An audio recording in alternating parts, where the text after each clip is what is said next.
Hey folks, I found these bookends at my local Goodwill for $3 and I wanted to give them a spooky makeover.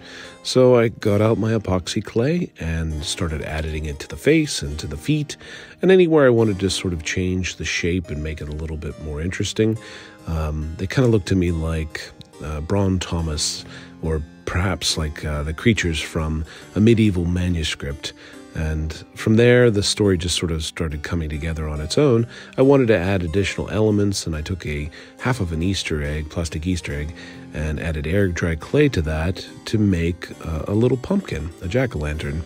And once I had a jack-o'-lantern, I needed to cut out the eyes, and I had some LEDs that were flicker LEDs and added those to the back. That's why I only have half of an egg in order to be able to make it look like it was lit. The egg actually worked really well. It gave me a shape to sculpt on, and it also provided me with a way to diffuse the light. Now, I removed the orange, that dark orange, and replaced it with a yellow. I thought it was more suitable. I moved on to the other side, and I wanted to create some little melted candles. And I have a video that shows you how to do it with full-size PVC, but these tiny little PVC pipes work exactly the same. I just hot glued them to a little piece of paper, put my LEDs in there, and connected them to a 9-volt battery.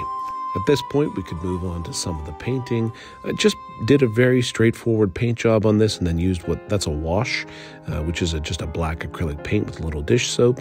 You paint it on and dab it off, and it brings out all of the details that you sculpted into your character. I dry brushed the fur with some white in order to bring out those details, and I used a hot glue gun to create a spider web, as well as one of those rings that you used to get when you were a kid in your trick-or-treat bag. I painted it black and hot glued it on there, and made a little skull out of some paper clay as well.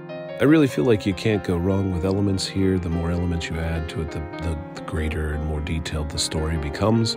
And so I thought, well, let's put some wings on these demon creatures. So I took a little wire and some additional epoxy sculpt and just really followed the same process over again. I hope you've enjoyed this video. Please feel free to check out my other socials. Also, ask any questions you have in the comments, or give any suggestions you might have on how to make this interesting. I think these will make a great addition to my bookshelves, protectors of my spooky stories. As always, happy haunting.